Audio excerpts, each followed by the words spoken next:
Mis hermanos, qué bendición es poder conectarnos de esta manera y estoy agradecidísimo con el Señor por esta experiencia, este privilegio de poder comunicarnos a la distancia desde Guatemala, enviándoles un abrazo muy fuerte también allá a la isla hermosa, la isla del encanto, ¿verdad? Puerto Rico. Estamos tan agradecidos también por la vida de Tolentino, de este hombre que el Señor ha usado también para animarnos, para enseñarnos. Damos gracias a Dios por su vida, por lo que ha sido para nosotros como iglesia, para los estudiantes en el instituto también.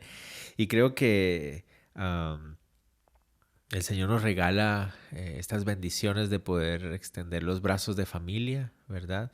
Incluso a través de la tecnología, incluso en estos momentos, en estas circunstancias tan extrañas y difíciles que vive nuestro mundo. Pero estamos pasando durante una semana que es muy especial para aquellos que creemos en Cristo Jesús, ¿verdad? No lo tomamos de manera religiosa, pero sí una excelente oportunidad para recordar lo que Él hizo por nosotros, porque es en esta semana donde podemos recordar la base de nuestra salvación, la base de nuestra fe, quién es Él y lo que Él hizo por nosotros. Entonces, yo quería compartir con ustedes un pasaje que para mí es supremamente importante para todos nosotros, los que creemos en el Señor, porque es un pasaje que está en el Antiguo Testamento, pero que nos reúne de una manera tan especial a aquellos que somos judíos y gentiles, ¿verdad? Hay una división ahí que pareciera natural entre gentiles y judíos, pero que en este pasaje podemos ver cómo desaparece esa barrera y nos podemos hacer uno solo y encontrar en nuestro Creador la expresión de su brazo de amor sobre nosotros, cubriéndonos a todos, haciéndonos un solo cuerpo. Entonces estamos hablando del capítulo 53 de Isaías. Es un capítulo increíble, por los siglos de los siglos, un capítulo supremamente especial, que hoy en día muchos judíos lo tratan de esconder, tratan de ignorarlo, tratan de explicarlo de unas maneras que son extrañas incluso para ellos. Hasta hace incluso unos siglos atrás el pueblo judío aún interpretaba este capítulo como si estuviera hablando acerca del Mesías, pero de unos siglos para acá han querido cambiar un poco esa interpretación simplemente para no querer rendirse ante el Mesías que claramente es reflejado aquí. Pero es un pasaje muy especial porque nos muestra de una manera tan clara el carácter, el amor, la obra de aquel que nos ha dado salvación y que es la razón por la cual en esta semana podemos unidos a adorarle, ¿verdad? Entonces vamos a ir al capítulo 53 de Isaías. Ah, una de las razones por la que creo yo el Señor puso en mi corazón el compartir este capítulo es porque en un momento como el que vivimos en este mundo, ¿verdad? En nuestro mundo, donde hay temor, donde hay incertidumbre acerca del futuro, donde hay inestabilidad económica, preguntas, dudas, miedo, paranoia, un montón de cosas tremendas que estamos viviendo en todo el mundo al mismo tiempo. De verdad, yo creo que nosotros como cristianos lo mejor que podemos hacer es poner nuestros ojos en Él. Él es nuestra esperanza, ¿verdad? Hoy más que nunca debemos enfocar nuestros ojos en Él y recordar lo que Él hizo. Darnos cuenta que estaba planeado, estaba anunciado miles de años atrás y que todo se ha cumplido, todo se ha llevado a cabo tal como Él lo ha querido y que eso nos dé la seguridad en nuestras vidas de que estamos esperando la victoria final de nuestro Dios sobre la desesperanza, el temor y la muerte que hoy vivimos en nuestro mundo, ¿no? La humillación, la muerte y la resurrección de nuestro Señor Jesús es el ancla segura de nuestra vida, pero su retorno y su victoria final son la esperanza también de nuestra vida. Y creo que todos podemos decir que estamos muy cerca de ver eso delante de nuestros ojos. Entonces, vayamos a este pasaje con un corazón y unos ojos expectantes de encontrarnos con Él y poder adorarle y poder ser llenados una vez más de Él y estar listos para seguir brillando para Él. ¿Ok? Entonces vamos a orar antes de que empecemos a leer y estudiar. Oremos. Señor, te damos gracias por el tiempo que nos permites tener en esta mañana para ir a tu palabra y ser alimentados por ti, Señor. Te ruego, Dios, que uses este pasaje para una vez más mostrarnos delante de nuestros ojos la belleza de la esperanza que hay para nosotros gracias a lo que tú hiciste y la expectativa confiada y segura que tenemos en nuestro corazón de que tú pronto, Señor, cerrarás y cumplirás a cabalidad, Señor, cada una de tus palabras y mostrarás la victoria final. En la tierra, en el mundo, en el universo, en la historia. Señor, te damos gracias por este tiempo y lo hacemos en el nombre de Jesús. Amén. Entonces, el pasaje del capítulo 53 habla claramente acerca de la obra del Mesías, pero para poder entender bien el capítulo 53 es necesario empezar desde el capítulo 52. De hecho, en el versículo 13 al 15 del 52 está el anuncio del siervo de Jehová que va a llevar a cabo todo lo que él ha estado hablando desde el capítulo 40 hasta este caso. Cuando vemos el libro de Isaías, sabemos que en el capítulo 40 hay un cambio donde en los últimos capítulos del libro él se enfoca en hablar de la restauración futura de Israel en la gloria de Sión. Y hay un montón de pasajes proféticos que nos hablan acerca del milenio y de muchas otras cosas más. Pero cuando llegamos aquí al versículo 13 del 52, él nos habla acerca del siervo de Jehová. Ese término siervo de Jehová aparece en otras partes refiriéndose a otras personas, pero aquí es muy claro, es muy notorio que estamos hablando de nada más y nada menos que el Mesías, porque es el siervo que estará a cargo de traer a cumplimiento la restauración de la nación. Entonces, como les decía, hasta hace 1000 años los judíos interpretaban esto claramente viendo que se está hablando del Mesías, ¿verdad? Y para nosotros lo es también. Miren el anuncio cómo se da. Aquí está el anuncio del siervo que va a llevar a cabo todas las profecías acerca de la restauración de la nación de Israel o incluso del reino de Dios, que ese es como el punto ahí. Entonces dice, he aquí que mi siervo, verso 13, será prosperado, será engrandecido y exaltado y será puesto muy en alto. Como se asombraron de ti muchos, de tal manera fue desfigurado de los hombres su parecer y su hermosura más que la de los hijos de los hombres. Así asombrará él a muchas naciones. Los reyes cerrarán ante él la boca, porque verán lo que nunca les fue contado y entenderán lo que jamás habían oído. Este anuncio es muy, muy especial. Dios es el que está hablando y diciendo, he aquí mi siervo, otra vez es el siervo de Jehová, el encargado de la gran misión de establecer el reino de Dios, perdón, y de traer la victoria final del Señor. Miren cómo él empieza hablando. Dice, mi siervo será prosperado. Esa palabra prosperado que aparece en el español, realmente la mejor traducción sería recibirá sabiduría o será entendido. Es decir, mi siervo será sabio, sabrá cómo llevar a cabo la misión. Pero después dice, será engrandecido y exaltado. En otras palabras, mi siervo va a llevar a cabo con éxito su misión. Recuerden, su misión, establecer el reino de Dios. Él dice, él lo hará con éxito. Él será engrandecido y exaltado. Al final de revisar su misión, la habrá cumplido. ¿Por qué? Porque tiene la sabiduría. Él es un hombre, él es un siervo entendido. Él sabe cómo hacer la misión. Entonces me encanta porque el anuncio empieza diciéndonos, él va a tener éxito. Él va a hacerlo bien. Será exaltado, será engrandecido, será puesto muy en alto. Su nombre será puesto muy en alto, ¿verdad? Dice, como se asombraron de ti muchos, de tal manera fue desfigurado de los hombres su parecer y su hermosura más que la de los hijos de los hombres. Así asombrará él a muchas naciones, los reyes cerrarán ante él la boca, porque verán lo que nunca les fue contado y entenderán lo que jamás habían oído. Entonces, el anuncio continúa diciendo, que el mundo se va a asombrar de que Él sea el vencedor, que al final Él sea el que establezca el reino, que Él sea el victorioso. ¿Por qué? Porque al principio no va a parecer como si fuera de esa manera, ¿verdad? Él se va a mostrar al inicio de una manera en que va a parecer, dice, desfigurado de los hombres su parecer y su hermosura va a ser menor que la de los hijos de los hombres. Entonces el mundo va a ver a este siervo de Jehová, al inicio aparentemente va a aparecer como una persona que no podría tener éxito, va a aparecer como una persona aparentemente derrotada, ¿verdad? Pero va a asombrarse todo el mundo al final. Dice la palabra asombrar que aparece en el capítulo, en el versículo 14, dice van a ser impactados. Se van a ser impactados muchos, porque al inicio parecía que él no puede ser un hombre victorioso, él no puede ser un hombre vencedor, ¿verdad? O sea, al principio va a parecer como un hombre humillado, ¿verdad? Pero al final, ¿verdad? Al final van a ser asombrados todos.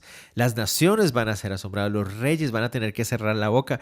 Y el énfasis ahí es la idea de tener que cerrar la boca en humildad. Es decir, no va a haber nada que puedan decir. ¿Verdad? Todo argumento, toda crítica va a quedar en silencio cuando vean la gloria de este siervo exaltado al final. Hay algo muy interesante aquí, porque la palabra asombrar que aparece en el verso 15 se refiere, también se puede traducir, otra posible traducción para esa palabra es la palabra o como la idea, perdón, la connotación de ser rociado o salpicado en el versículo 15.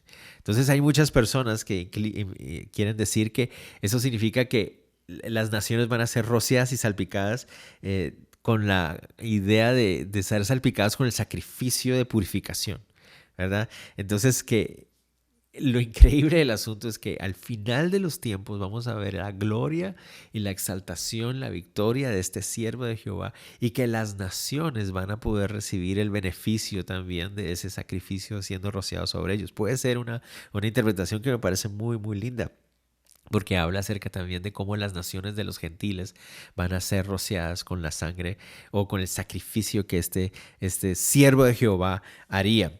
Y algo tremendo, porque verán lo que nunca, van a estar asombrados porque verán lo que nunca les fue contado y entenderán lo que jamás habían oído.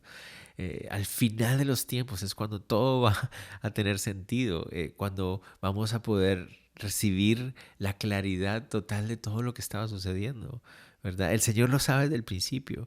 Él tiene en sus manos el control de los tiempos y de las épocas, de los reyes y los gobernantes, de las enfermedades y las pandemias. Él tiene todo en control y Él sabe cómo está usando cada cosa también para su gloria, cómo las cosas malas y el resultado del pecado en la tierra, incluso Él lo puede usar para su gloria, ¿verdad? Como incluso el pecado y la maldad de una generación, Dios la puede usar para su gloria, para humillar al Hijo de Dios, para humillar al Mesías y de ahí poder obtener la redención para todos los demás. O sea, esa es la grandeza y la soberanía de nuestro Dios que está en control. Y es al final de los tiempos cuando vamos a poder ver hacia atrás y ver hacia atrás y decir, Dios mío, o sea, tú eres grandioso. O sea, y lo sabemos, pero en ese momento vamos a verlo como, wow, nunca nos hubiéramos podido haber imaginado la forma tan sabia y tan perfecta en que tú estabas en control de todas las cosas, ¿verdad? Y las naciones lo van a ver y se van a asombrar acerca de eso. Entonces, empezamos con este anuncio, ¿verdad? El anuncio del siervo de Jehová que va a llevar a buen término, a buen cumplimiento, el establecimiento del reino de Dios, estableciendo victoria, venciendo sobre todo en esta tierra, ¿verdad? Y las naciones van a estar sorprendidas porque no se imaginaban que alguien que no tenía la apariencia humana o física o terrenal de ser vencedor es el gran vencedor, ¿verdad? Es un gran anuncio. Y uno podría decir, wow, para la nación de Israel esto debió haber sido de mucha emoción haber escuchado este anuncio, pero miren cómo continúa. Porque la pregunta que inicia el 1 del capítulo 53 es ¿quién ha creído a nuestro anuncio y sobre quién se ha manifestado el brazo de Jehová? Entonces, la primera pregunta da por entendido que hay algunas personas que no van a creer este anuncio. ¿Cómo no pueden creer este anuncio? No tiene sentido. ¿Cómo va a hacer que la nación de Israel no crea este anuncio? Si el anuncio es genial, o sea, es increíble, es maravilloso. El siervo de Jehová va a ser el encargado de establecer el reino, va a tener éxito. Aquí nos está diciendo, él será engrandecido, será exaltado. Al final, las naciones van a quedar asombradas por el éxito que él va a tener, va a ser victorioso. ¿Cómo puede ser que nadie crea en esto? Bueno, la razón por la cual nadie va a creer, o no nadie, pero muchos no van a creer, aclaremos que, no, que son muchos los que no van a creer, específicamente aquí está hablando de la nación de Israel, ¿verdad? La razón por la cual no van a creer es la segunda pregunta. ¿Y sobre quién se ha manifestado el brazo de Jehová? Es por sobre quién el brazo de Jehová se manifiesta, es decir, este siervo, Este siervo que va a llevar a cabo todo el cumplimiento de la profecía y que va a tener victoria y va a vencer. Este siervo va a ser un siervo que ellos tal vez no esperaban ver de esa manera. Va a ser un siervo que los va a sorprender. Me encanta, dice, sobre quién se ha manifestado el brazo de Jehová. Esa expresión brazo de Jehová hace referencia a la idea del poder mismo de Dios. Y entonces tenemos que decir que el Mesías es la expresión más contundente de la intervención del poder de Dios en la historia de la humanidad.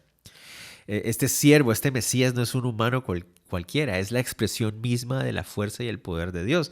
Entonces aquí ya está hablando acerca de que no es un humano nada más, sino que es un humano que tiene unas características divinas también. Pero lo más increíble tal vez de todo esto es que el Señor haya decidido cambiar la historia de la humanidad con el poder de su brazo a través de un siervo humilde, a través del sacrificio de su propio hijo. Es lo que es increíble y esa es la razón por la cual muchos les va a costar creer que sobre este hombre humilde carpintero, ¿verdad?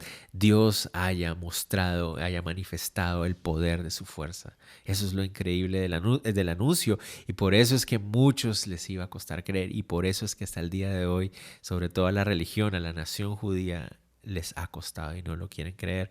Y algunos, siendo gentiles, tampoco. Les cuesta mucho creerlo. Pero miren, él continúa y aquí es donde quisiera que nos enfocáramos en ver a nuestro Señor Jesús aquí revelado y que nos podamos gozar y que podamos humillarnos y adorarlo por cómo Él se muestra delante de nosotros aquí. Dice, subirá cual renuevo delante de Él y como raíz de tierra seca.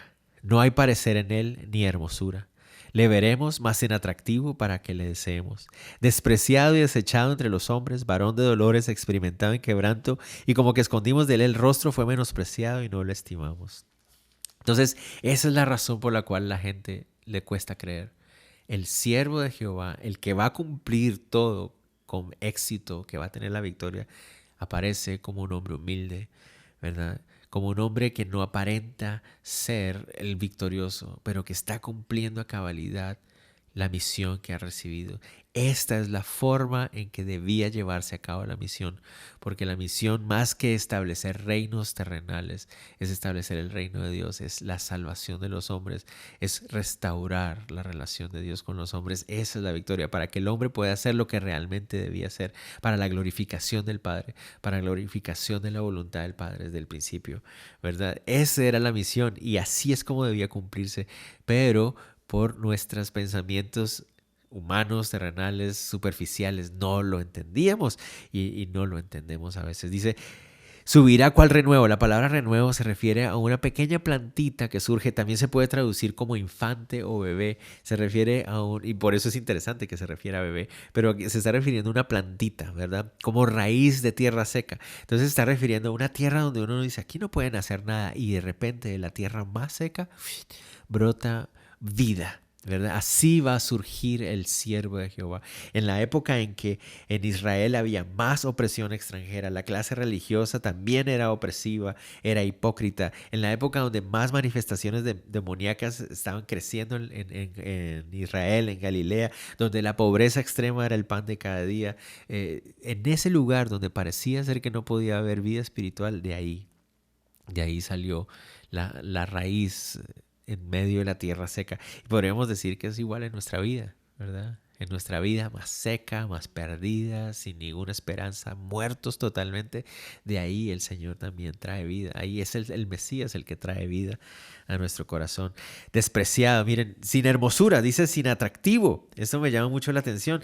Esa palabra se refiere a la apariencia física, a la apariencia visible de una persona. Se refiere a la idea de belleza, ¿verdad? A la idea de adornos, ¿verdad? Él dice, el Mesías no va a tener una apariencia llamativa, no va a resaltar como una persona bella físicamente, ¿verdad? En cuanto a su apariencia. Y esto todo para mostrarnos a los seres humanos que nuestra interpretación superficial de las cosas no es la correcta, no es lo que nuestros ojos nos muestran, lo que confirma la naturaleza espiritual de las cosas. Los seres humanos tenemos que aprender eso. El Mesías, nacido en la pequeña Belén, criado en la menospreciada Nazaret, desarrolló su ministerio en el área más pobre de toda la nación. Él, ahí en el lugar donde nadie se lo esperaba, que menos atractivo tenía, ahí Él se levantó. ¿Por qué será que nosotros seguimos esforzándonos por tener métodos, formas, estrategias que sean atractivas y llamativas, cuando nuestro Salvador nunca lo fue? Finalmente la apariencia es absolutamente irrelevante. Fue despreciado, ¿verdad? Por la nación de Israel y también lo es por nosotros, porque cada vez que no lo reconocemos a Él por quien es Él, realmente estamos menospreciándolo. Y todos somos culpables de ello, ¿verdad? Lo menospreciaron. Los judíos esperaban en ese momento un Mesías exaltado y poderoso en términos humanos, en la apariencia, ¿verdad? Pero no le dieron el valor que debía tener porque no se ajustaba a lo que ellos estaban esperando. Lo rechazaron, lo menospreciaron, lo llamaron samaritano, lo llamaron endemoniado, lo tuvieron por borracho, lo tuvieron por loco, lo ponían en tela de juicio la forma como había nacido. Lo menospreciaron, ¿verdad? Sin darse cuenta de realmente quién estaba delante de ellos. Y como les digo, nosotros hacemos lo mismo cuando no lo vemos por quien Él es realmente, ¿verdad? Cuando creemos que Él es simplemente una ayuda para nuestras vidas, para hacernos mejores, cuando creemos que Él es simplemente el que nos cumple nuestros deseos, estamos menospreciando al Señor, ¿verdad? Pero así fue Él, menospreciado, despreciado. Pero aquí viene el centro de su labor, de su misión. Versos 4 al 6 dice: ciertamente llevó Él nuestras enfermedades y sufrió nuestros dolores, y nosotros le tuvimos por azotado, por herido de Dios y abatido. Mas Él herido fue por nuestras rebeliones, molido por nuestros pecados. El castigo de nuestra paz fue sobre Él, y por su llaga fuimos nosotros curados. Todos nosotros nos descarriamos como ovejas, cada cual se apartó por su camino, mas Jehová cargó en Él el pecado de todos nosotros. Dice ahí: ciertamente Él llevó nuestras enfermedades y sufrió nuestros dolores. Esa palabra enfermedad se refiere a debilidades. No solamente llevó nuestro dolor, sino nuestros dolores. Y eso podría indicar y hablar acerca de su naturaleza humana, ¿verdad? Él tomó naturaleza humana, siendo Dios, tomó carne humana, ¿verdad? Y sufrió las debilidades de nosotros como humanos, sufrió los dolores nuestros como humanos. Y miren, pero no solamente se refiere a que Él sufrió la debilidad humana, sino que se puso sobre Él los dolores que son causa de la maldición de nuestro pecado. Él estaba poniéndose sobre Él la maldición de nuestro pecado. Por eso dice dice, lo tuvimos por azotado, por herido de Dios y abatido. Y esa palabra de Dios o azotado, herido de Dios, se refiere a una persona que recibe un castigo, una maldición de Dios. Recuerden ustedes, para los judíos, así como los amigos de Job, ¿se acuerdan? Para los judíos y aún incluso el día de hoy muchos piensan así, que si alguien está sufriendo una tribulación específica es indicativo de que ha pecado o está recibiendo las consecuencias de una maldición de Dios. Bueno, así fue como pensaron que era el Hijo de Dios. Pensaron que era azotado y herido por Dios. Este debió haber hecho algo para haber sido castigado de esa manera. Recuerden, ser crucificado en una cruz era una indicación de maldición. Así lo tuvieron ellos y Él estuvo dispuesto a llevar esa maldición sobre sus hombros. Dice: mas Él herido fue por nuestras transgresiones y nuestros crímenes. La palabra herido que aparece en el 5 significa literalmente traspasado. Es decir, Él fue clavado en esa cruz por nuestros crímenes y molido por nuestros pecados. Aquí está el centro de lo que Él quiso hacer. Aquí estaba la razón por la cual él estaba ganando la victoria. El castigo de nuestra paz, el juicio para lograr la reconciliación con el Padre fue sobre Él. Para que hubiera reconciliación con el Padre tenía que lidiarse con el pecado y se lidió con el pecado y Él cargó esos crímenes y estas transgresiones sobre sus hombros para que el castigo fuera sobre Él. Por su llaga fuimos curados, ¿verdad? Mucho se habla acerca de este pasaje porque en el mismo Mateo 8:17 el Señor Jesús usa este versículo para hablar acerca de cómo Él sana nuestras enfermedades físicas, ¿verdad? Y entonces, ¿será que está hablando de enfermedades físicas o espirituales? Yo creo que está hablando de todo, ¿verdad? Porque finalmente, las enfermedades físicas vienen a ser características y consecuencias de nuestra maldición espiritual, de nuestra caída espiritual. Entonces yo creo que está hablando de todo. La palabra curados aquí aparece también, se puede traducir como restaurados. A eso vino el Señor, a llevar sobre sus hombros el pago, el castigo por todos nuestros crímenes. Él era inocente, pero Él llevó sobre sus hombros el castigo. Que pudiéramos recordar eso, ¿verdad? Todos nuestros crímenes, todas nuestras transgresiones, todas nuestras ofensas, todos nuestros pecados las quiso llevar sobre sus hombros. Las de todos los seres humanos sobre sus hombros. Verso 6 dice, todos nosotros nos descarriamos como ovejas. Esta me llama mucho la atención porque las ovejas que se apartan deambulando tercamente, ese es el énfasis aquí. No se refiere a la idea de perderse torpemente, no, se refiere a la idea de alejarse del camino tercamente. Isaías está ahí semejando al pueblo de Israel con las ovejas. Lo peor de las ovejas que se alejan tercamente es que cuando están solas quedan totalmente vulnerables. Eso es lo más triste del asunto. Tercamente, neciamente, arrogantemente deciden alejarse del camino, deciden alejarse del rebaño para ponerse en la peor de todas las posiciones en las que puedan estar, en las peores de todas las circunstancias. No hay nada más peligroso para una oveja que quedarse sola, deambulando, es su perdición segura. ¿Verdad? Recuerdan, hemos hablado, las ovejas por su terquedad se alejan del rebaño, se alejan del camino y cuando se ven perdidas que empiezan a avalar, empiezan a hacer ruido. ¿Y qué hace eso? Están solitas y empiezan a hacer ruido y llaman la atención de los que se las van a comer, ¿verdad? Entonces no, son tontas, ¿verdad? Se alejan del camino, se ponen en la peor de las situaciones y además de eso empiezan a avalar para que se las coman, para morir. Es su perdición, ¿verdad? Y eso es lo que somos los seres humanos, arrogantes, tercos. Creemos que alejándonos de haciendo las cosas por nuestras propias sabidurías o por nuestros propios entendimientos, así es como lo vamos a lograr. ¿Y para qué? Para encontrarnos solos, perdidos, sin esperanza, ¿verdad? En la peor de todas las situaciones. Pero por eso el Señor vino por nosotros.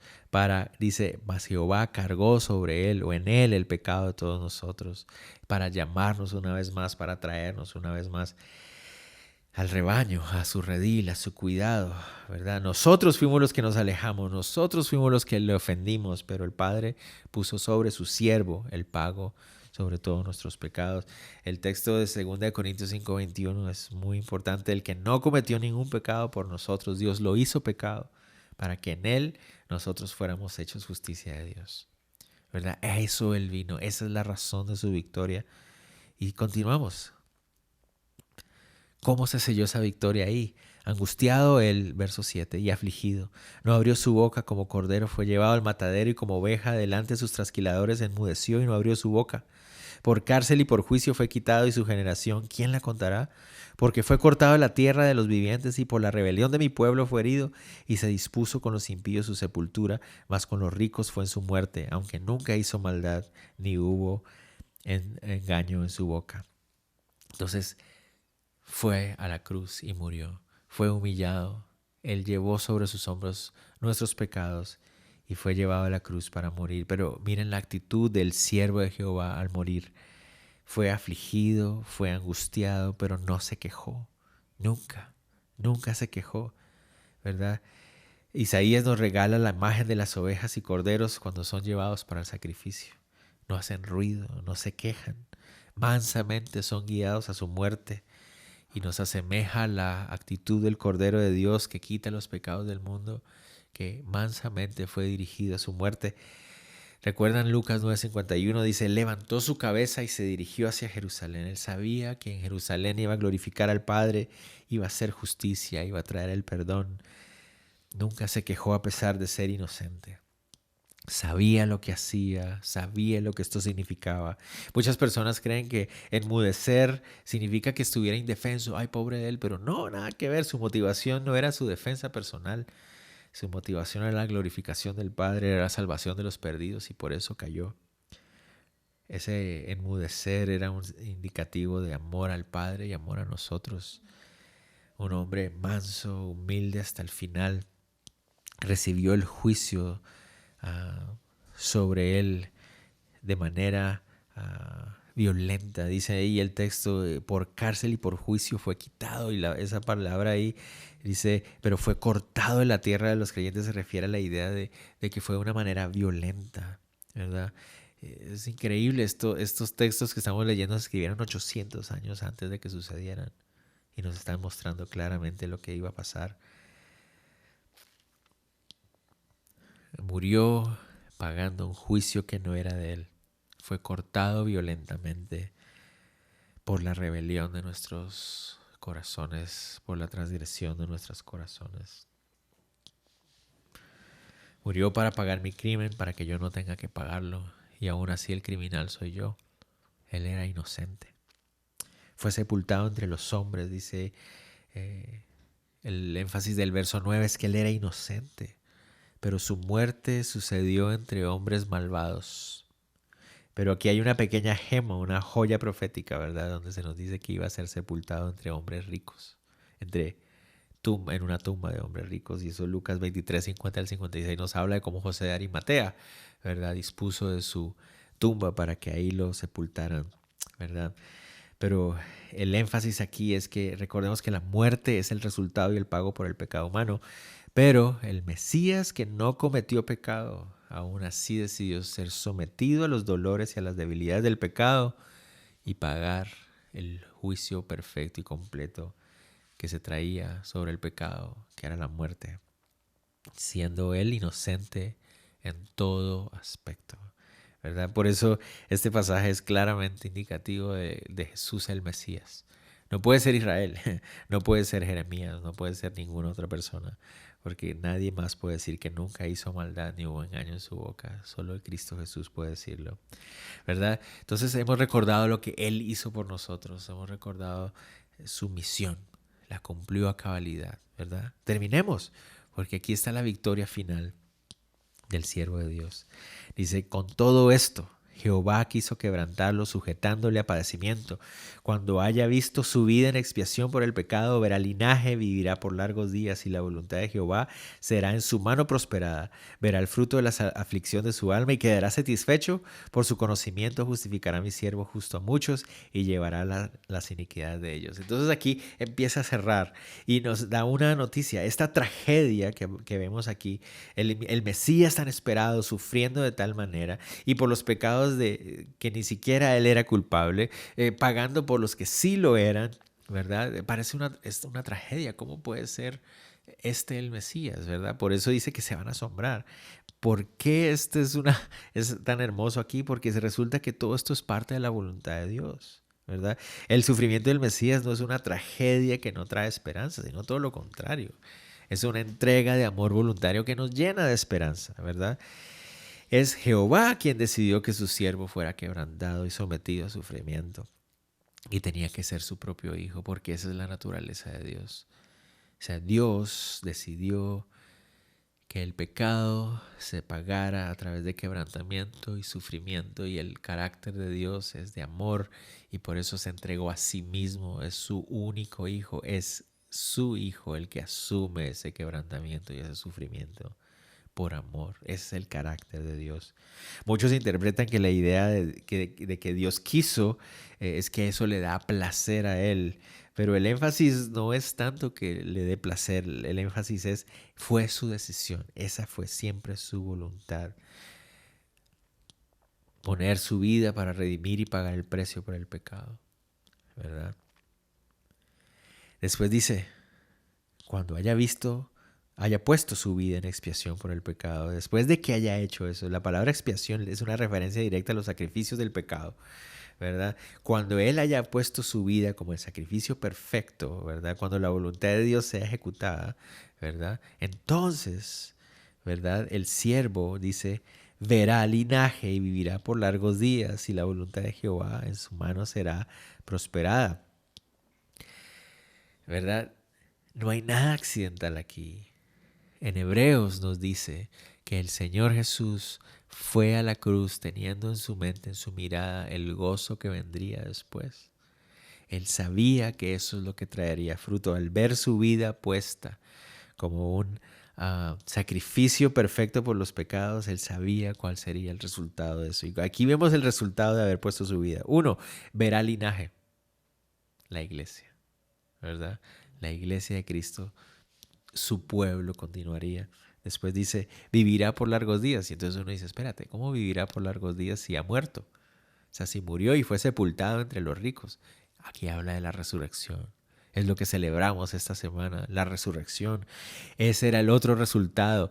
Al él morir iba a darle vida a una iglesia, le iba a darle vida a un pueblo entero. Al él morir también resucitaría, vencería la muerte, él viviría. Esa expresión por largos días en el Antiguo Testamento, en el Primer Testamento, es un énfasis de eternamente. Viviría eternamente y la voluntad de Jehová sería en su mano prosperada, se glorificaría al Padre. Ese era el resultado que el Mesías anhelaba ver al él entregar su vida, al sufrir el dolor y el castigo de nuestros pecados. Él sabía que eso iba a surgir una iglesia, la resurrección y la victoria sobre la muerte y la glorificación de la voluntad del Padre para siempre. Fruto de salvación. Dice, verá el fruto de la aflicción de su alma y quedará satisfecho. Habrá satisfacción. Habrá valido la pena lo que logró, ¿verdad? Recuerden que el sufrimiento físico del Señor no fue nada cuando se compara con la aflicción de su alma. Fue el sufrimiento de su alma y cuando Él vea el resultado, cuando Él ve el resultado, porque lo ve ya hoy, ¿verdad? El dolor de su alma habrá valido la pena todo lo que logró. La satisfacción que le encontrará es en ver a muchos justificados, ser declarados inocentes, porque el inocente pagó por los culpables para que los culpables ahora sean declarados inocentes. Increíble, esa es su victoria para siempre. Él llevará eh, las iniquidades de los pecadores, no que Él vaya a seguir pagando el precio, se refiere a que Él quitará, Él se llevará, Él se llevó para siempre, ¿verdad? Las iniquidades de aquellos que pecaron. Y termina diciendo, por tanto yo le daré parte con los grandes y con los fuertes repartirá despojos, por cuanto derramó su vida hasta la muerte y fue contado con los pecadores, habiendo él llevado los pecados de muchos y orado por los transgresores. Esta parte es hermosísimo porque es el final, ¿verdad? ¿Qué va a hacer el Padre con el siervo cuando haya vencido, como ya lo hizo, después de vencer la muerte? ¿Verdad? El Padre le anuncia al siervo que dada su obediencia y su cumplimiento va a tener parte entre los reyes, ¿verdad? ¿Y eso qué significa? No significa que va a ser un hombre sobre otros, entre otros hombres, perdón, sino que el énfasis es el contraste de la aparición, ¿verdad? Al principio va a ser tenido como alguien que no tenía apariencia de rey, menospreciado por muchos, pero al final el Padre lo levanta entre los reyes.